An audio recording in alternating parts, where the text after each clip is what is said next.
আসসালামু আলাইকুম ওয়া রাহমাতুল্লাহি ওয়া বারাকাতুহু।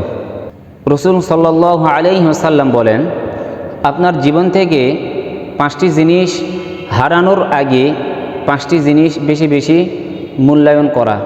1 নাম্বার, ও শাবাবাকা ক্বাবলা হারামিক, যৌবনকে মূল্যায়ন করো বার্ধক্য আসার আগে, অর্থাৎ বৃদ্ধ হওয়ার আগে আপনার যৌবনটাকে বেশি বেশি মূল্যায়ন করতে হবে।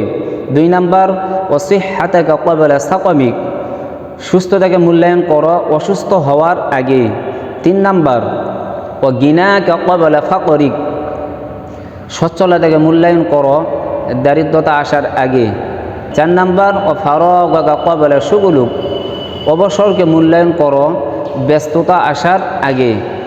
5 নাম্বার, ও হায়াতাকা ক্বাবলা মাউতিক, আপনার জীবনকে মূল্যায়ন করো মৃত্যু আসার আগে।